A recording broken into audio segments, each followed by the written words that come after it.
अस्सलाम वालेकुम दोस्तों, आऊं आहियां अनाथ ख़ान शौकत हुसैन चांडियो। जीअं तव्हांखे ख़बर आहे त हिन महिल जिथे किथे लॉन्ग मार्च हलनि पिया, त अॼु हिकिड़ो मोहबती मार्च जेको साईं हाजन फ़क़ीर वठी आया आहिनि, जंहिंसां साईं वारा बि गॾु आहिनि, यकीन साईं शफ़ी मोहम्मद वारा बि सदाईं ईंदा आहिनि। त साईं वारनि खां वीचार वठंदासीं। नालो मुंहिंजो उमेद अली वलद मोहम्मद यूसुफ चांडियो। ही मुर्शिद कलंदर पाक तां इल्हाम मिलियो 1900 तक़रीबन 78-79 में। जेको ही सिलसिलो हलंदो थो अचे, जेका चोॾही मराई थी वञे, या हिते जेको ही महफ़िल जो सिलसिलो हलंदो आहे, हर साल रजब महीने जी 14 जी राति ही प्रोग्राम थींदो आहे, जंहिंमें कई अवाम संगत ईंदी आहे। फुकरा साईं जो वंड नगर न्याज़ हलंदो आहे सभु। जी नात ख़्वान राग बेराग हर शइ हिते थींदी आहे। कचहरो सॼी राति हली वेंदो आहे, जंहिंमें सवें सैयद फ़क़ीर ईंदा आहिनि, जेके हिते मोहबत जो मज़ो वठंदा बि आहिनि, ॾींदा बि आहिनि। अक़ीदमंद या मुरीद परे परे खां ईंदा आहिनि, ॾाढो दीदार वठंदा आहिनि साईं जो नज़ारो। ही मुर्शिद पाक जो वॾो अजब रंग आहे।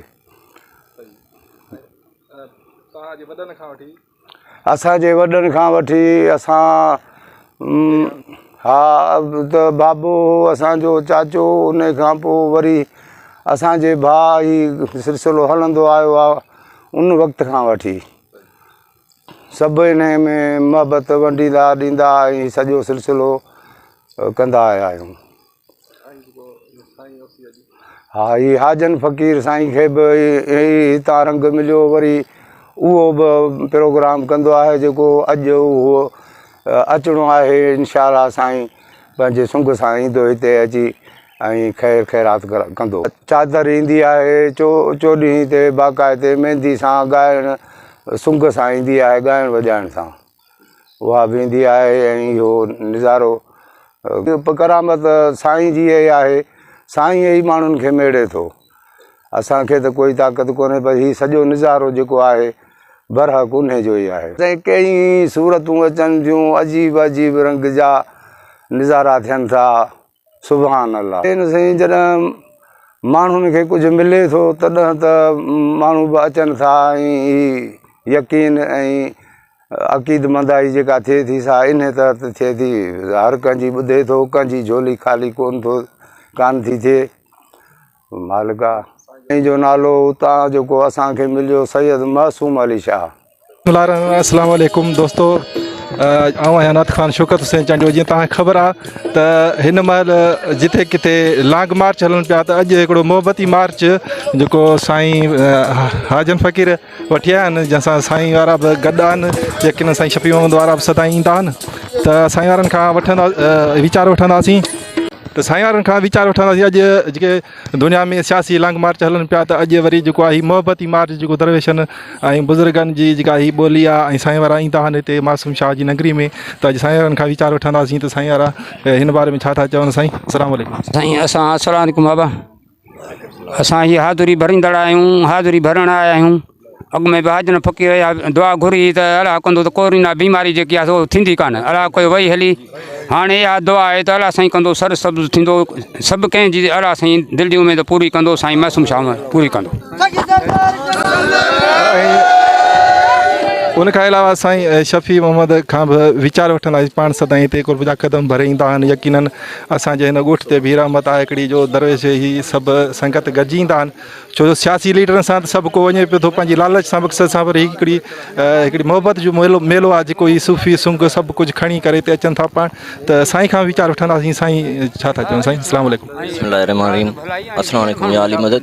जीअं त बाबा इहा असांजी 12 महीने जी ड्यूटी आहे। साईं हाजन फ़क़ीर सुमरो ई सॼी संगत असांजी साईं ते हाज़िरी भरींदा आहियूं। इहा हिकिड़ी ख़ुशनसीबी आहे जो अहिड़नि दरनि ते नसीब वारनि जी ड्यूटी नसीब थिए थी। सभिनीनि खे मालिक साईं शादाई आबाद कंदो, हर इंसान खे पंहिंजे हिफ़्ज़ ऐं अमान में रखंदो। वॾी महिरबानी दोस्तों। वधीक जेको इहे साईं वारनि जो जेको सफ़र आहे मूंखे ॾेखारियो, उनखां अलावा ही फ़नकार बीठा आहिनि। त इन्हनि खां वीचार वठंदासीं त उस्ताद कादर बख़्श खां वीचार वठंदासीं। उस्ताद यकीनन असां सां गॾु हिकिड़ो माण्हू अॼु कोन्हे को फ़नकार जेको अॻिए साल असां सां गॾु हुयो, त तव्हां छा चवणु चाहींदो? साईं उहो बि हिकिड़ो रूह वारो माण्हू हो, मौला हुसैन जी ड्यूटी ॾींदो, हर जाइ ते असां सां गॾु हूंदो। बसि इहा दुनिया फना जो मकान आहे। मां कादिर बख़्श बि हर जाइ ते पीर फुकरा जी ड्यूटी भरींदा आहियूं, जिते जिते वेंदा आहियूं असां ड्यूटीदार आहियूं। जिते बि चाहींदा आहिनि वेंदा आहियूं, न को उन्हनि खां भाड़ो वठूं, न को किरायो वठूं, असां पंहिंजे दिलि सां ड्यूटी न, पोइ जेको असांजो नसीबु असांखे मिली वेंदो आहे। साईं मासूम शाह जी बि हर साल ड्यूटी भरींदा आहियूं। महिरबानी नारा हैदरी। असां फ़क़ीर सोराब लाइ बि दुआऊं आहियूं, जेको इमाम बारगाह जी ड्यूटी ॾींदो, मौला हुसैन जा क़सीदा हर शइ चवंदो। बसि इहे छा चइजे, हिन दुनिया खे छॾिणो आहे हिकिड़े ॾींहुं। हीअ दुनिया आहे फानी, हिते को बि न रहणो आहे। उहा ॻाल्हि वञी रहंदी उते जेका हिते छॾे वेंदे, करम्याल ख़्याल मिठा जानी, हीअ दुनिया छॾे वेंदे। बिस्मिल्लाह। असां हाजन साईं जा फ़क़ीर आहियूं। असां केॾी महिल प्रोग्राम थींदो आहे असां न ॾिसंदा आहियूं। साल थी वियो आहे, 6 महीना थी विया आहिनि। जेॾी महिल जंहिंजी बास पूरी थींदी आहे तमन्नाऊं पूरियूं कंदा आहियूं। उन जे करे असां पंहिंजा क़दम भरे सही क़दमनि में पहुता आहियूं।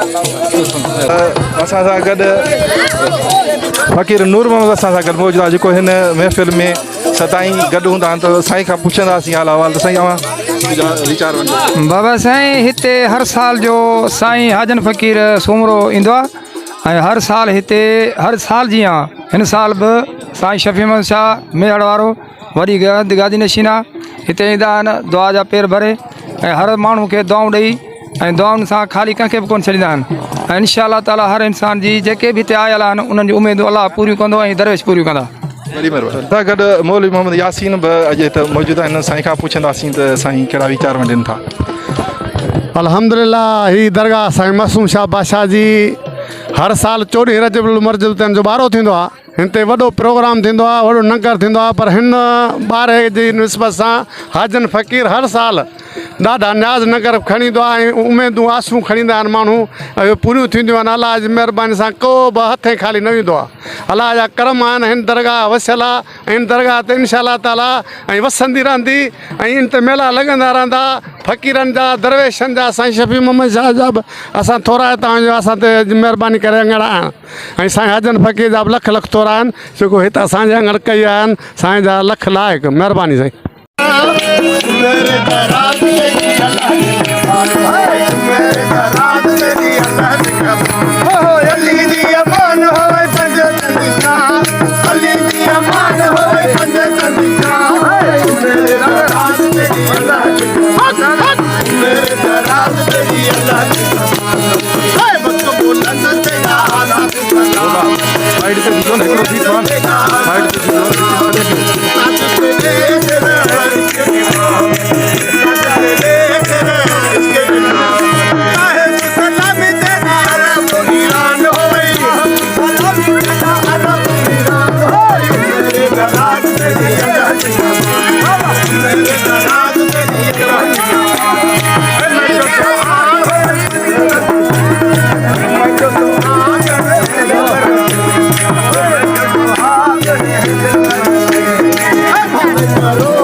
मेरे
Thank you.